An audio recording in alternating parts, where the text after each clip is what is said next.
folks, it's John Pettipas. Welcome back to a new day. It's now 12 minutes before 8 o'clock in the morning now of Tuesday, which is the 27th day of July. Time flies. Au toi. 3 weeks from today, we're going to have a decision to make on who's going to govern our province in the next term. And the title of this morning's video is Greg Morrow and God. Greg Morrow and God. Is there a difference? Is one better than the other? I want one of my sacrilegious. I know President Abraham Lincoln, wife Mary Todd Lincoln, she was from northern Kentucky, and her brothers were kind of full of themselves. And the Todds is spelled T-O-D-D. And one of her brothers said to the press one time, was quoted as saying, the only difference between the Todds and God, God of course being G-O-D, God, Lord, Savior, and Redeemer, God. The only difference between the Todds and God was that God had one D in his name, one. They had two D's in their name. Now, interestingly, Greg and God both start with G. And I do notice, actually, as I was writing this out this morning, that Greg has 4 letters in his name and God only has 3. So anyway, I take God over Greg any day, but that's fine. Difference between Greg, Morrow, and God. Title of today's video. We had a mailman and the youngest son, Greg, they're both good sons. The youngest son got involved with a girl in St. Peter's, and they're married and they had one baby, and now I think there's 2 kids for sure. And he's a great father and he's a lovely wife. And so anyway, he was in the store one day and I said to him, what difference do you notice now that you're a married man?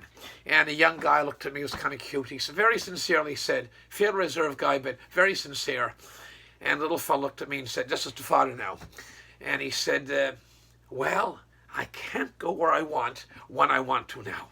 Okay, because they had a wife and child is responsible for, and now they have 2 children, I believe. No, it was 3, but 2 for sure, but they're a fine family. I know his grandmother, I know his uncle and his grandfather on the other side, and so on and so on. Anyway, Greg Morrow and God. Now, the riding that he's running in is Guysborough Trackety, and it was formerly Guysborough Eastern Shore Trackety. Now, maybe some of you know about PEIs. They're going to go over to Island. Used to go on a ferry to get to PEI, the Holiday Island, or the Sea and Marine up in Borden, Summerside, Cape Torrentine, Borden on the New Brunswick side. Now, of course, it's the fixing. Go to the island. So the island goes from Surrey, East Point, Montague, Murray Harbour, Murray River, right up to that end, Tignish, Alberton, right to the far end, from east to west to east. It's a pretty big area. They take, and there was a riding was put together by Teresa McNeil and Jim Beckerton under NDP. Remember the NDP? Fat alcoholic drunk, one Daryl Dexter when he was premier. So they had Teresa McNeil, they're from the college, and Jim Beckerton, he is a political scientist. And the great riding was Guysborough Eastern Shore Trackety. And that riding is within 200 square kilometers of the province of PEI. One riding. Nova Scotia at the time had 52 ridings, constituencies. That one riding, the guys for Eastern Shore Trackety, was within 200 square kilometers of Prince Edward Island, PEI. Now, everybody runs, they know what they're getting into, or should. Although I've been told this by both sides of the legislature, from actually all 3 parties, that probably half the people going at Nova Scotia legislature don't have a clue what they're doing. I mean, it's so easy to it's so easy to go out there and criticize, okay? We had in the Liberals over in Richmond County, he was put in cabinet, not why, it's 27, 28-year-olds, put in cabinet Russell McClellan, Michelle Sampson. Then, of course, after being in power for about a year, 15 months, he was in opposition, served from opposition for from people took the power away from the Liberals in July of 99 and never got the power back till the fall of October of 2013. Conversely, you can look on the Tory side. Alan McMaster. He was executive assistant to then Premier MLA, then Premier Rodney MacDonald, and he got an election on a by-election, and he's been in opposition in basically his whole career. So, I mean, it's very easy. It's like, what's trending today? Oh, what's trending today? Oat bran. That's the wonderful stuff. Oat bran is great. Now it's quinoa. Quinoa, it's a new oat brand. Or whatever. Almond milk. That's the trending thing. So you just bounce from one item to another. But it's when you're not in opposition and criticize from one item to another, it's a little bit different. Life gets complicated. So we have now, the other day, somebody told me I was in a line someplace and said, "This is a great borrowing here, Dorothy." Well, I look at Linwood. Linwood Harbour Road has been repaired, brought up, patched up, repaired. It was in pretty bad shape. Mind you, I remember when Linwood now, East Tracadie, Monastery, right? The whole county used to be part of Antigonish County. There was an MLA by name of Angus MacIsaac, and he was actually Minister of Transportation at one point. And Angus MacIsaac took, and you had these Tories come up and they started bugging him. "We're in power now, we're in power. Tories never did anything. Tories never did anything when Liberals were in power under Bill Gillis. Where you go on and get this paved?" And they kept going after and it was executive assistant to the minister, or whatever. And the guy told him, if you don't stop bugging us, we're going to take and come down with a machine and take you when these machines choose the pavement, bring it back to gravel road. Well, they soon shut them out. Now, I look in the area, the East Tracadie Road, and with the very hard-working councillor and the MLA, Honourable Lloyd P. Hines, that is called a J Road, and that's between Linwood, Old Route 4, going into East Tracadie. It actually was a pretty good shape road already, and it's been re-gravelled, and it's about to be paved. We go from Monastery, Linwood, heading to West Harbour Bushy. Road was extensively, it was couple of lifts, not just one, not just coat sealing, was completely redone. They did the people's yard culverts first, roads and culverts under the highway itself, re-gravelled, the whole thing. A lovely job. Okay, so now one can go around. One can say, there's a bridge. That bridge hasn't been done since McKinnon was in charge. I am Sandy Cameron. That bridge hasn't been done. Well, you look at that. Look. Auld. Oh, that nice lady. Every time there's election, they give us Tories a check. And she had a barbecue when the kids were home from Calgary, and they were all dressed up in nice city slicker clothes. And young whippersnapper went by in his truck, and boy, his four-wheeler, and there was dust flying everywhere. They never put calcium. So when one's in opposition or running, it's pretty simple. You'll find all kinds of difficulties. No doubt that God Almighty. Now I don't want to be disrespectful to Greg, but there's Greg Morrow and God, and so I don't know. My opinion, God comes ahead, but there's other people feel Greg comes ahead, and if that's their title, their opinion. But anyway, I'm certain there are critics out there that after God made the world in 6 days could find something he made a mistake or didn't do right or is not fixed right, whatever. There's just people out there that have superior ability. The people that criticize usually after notice have no ability. I'm going to repeat that. It's in my experience in business and life and politics and construction, every possible field of endeavor you can do, that people that have very little ability have lots to say to criticize. So such is the thing when you're in opposition. I remember one time gentleman who was geologist with in Newfoundland, Doctor Geology Memorial, and he was good friends with Bill Gillis, and he was retired. He did a guest lecture series at St. Avex, and Bill and Joan had him over supper one night, and I spoke to him one time, and he said, he invited me over for supper a few times, and I was over there for a few months doing a semester, as guest lecture, and he said, the phone never stopped ringing. We have an MLA in Antigonish County now that you can't even phone him. You can't even phone him up. Oh, hey, it is. No listed number. Nobody has a cell number. Oh, hey, it's just totally different stuff. So a lot of people run for public office don't have a clue what they're getting into. And so it's so easy to go out and find this is wrong, or this is wrong, or this is wrong.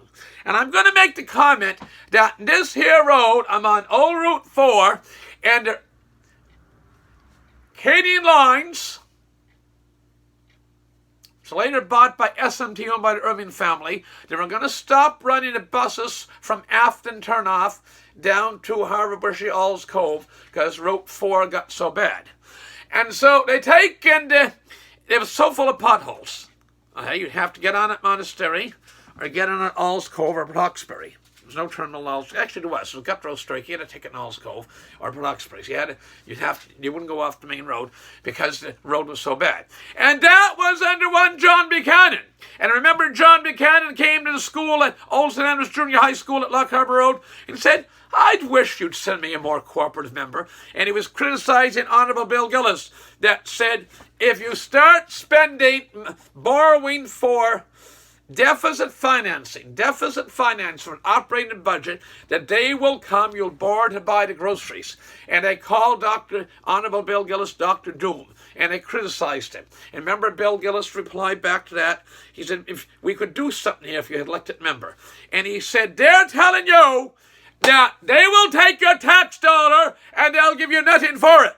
So when God, or Greg, I know God has 3 letters and Greg has 4 in his name. So when Greg comes, hello, miss, this is wrong.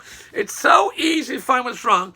You ask him, the last time members of his party were in power, what in the name of God did we get from them? They take your tax dollar and give you nothing for it. And interested in the topic of Linwood, there was only one from when we lost power in September of 1978 to regain it in the 25th of May of 1993, that 14 years and 7 months.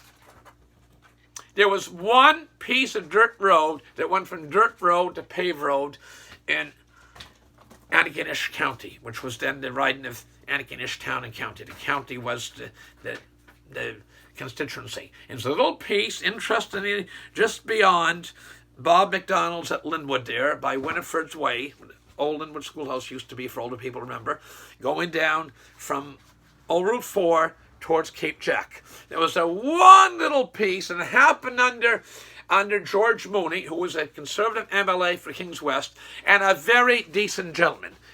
George Mooney might have been a Tory and Buchanan government, but he was and is a very decent gentleman. That was the only piece of road in Antigonish riding that went from gravel to paved. That little road, and interestingly, Bob McDonald's daughter, one of them, one son and 3 daughters, was Maureen, of course, an NDP member up in Halifax. And a fairly serious cat, actually a very serious cat, but I seen one day her mother in church with daughter, and daughter was going, and I said, you people were Tories. They were Tories from Erinville or Glencoe, Guysborough County, Bob was. And his wife was a native of the community of Linwood. And I said, you were Tory, but you went NDP. And this one was small. It says, this can't be Maureen. It was Bonnie. Bonnie's a nice girl. And Bonnie smiled, looked at him and says, John, we all didn't switch. we all didn't switch. So I don't know if the Tories did it road because Bob McDonald lived at the corner and going down to Cape Jack. I have no idea. But anyway, I just add that. So Greg Morrow and God, and when Greg comes to calling, you ask him why they were so rotten and mean to the great people of Guysborough and remnants in Antigonish County. And again, he doesn't even live in writing. So this is John Pettipas. I got video now on Matt Stickland, who is the NDP candidate. And that will run for another 48 hours, not for another 24 hours. It was uploaded yesterday, and this video will be uploaded sometime tomorrow afternoon. So you'll see it one day after it's recorded. With that, I got to go. It's just after 8 o'clock in the morning. I went over my time limit. I'm on damn near the way over my time limit. With that, I got to go. Thank you for tuning in. Share the video. Promote a discussion. And when you're in power and actually have to do something, get something done, people say, your house, it needs painting. You start scraping the house and you paint it.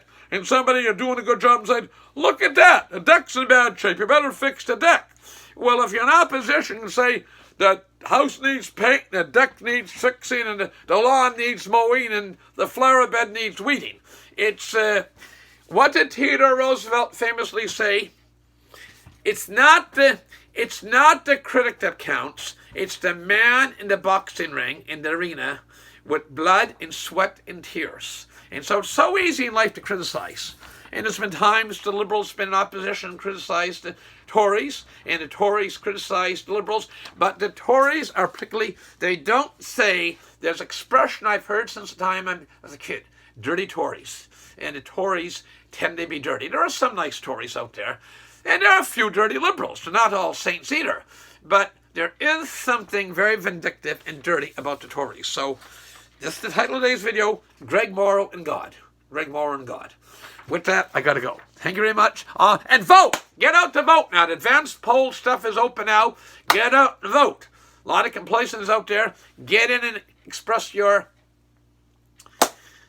hard-won right to vote. Thank you. Bye for now.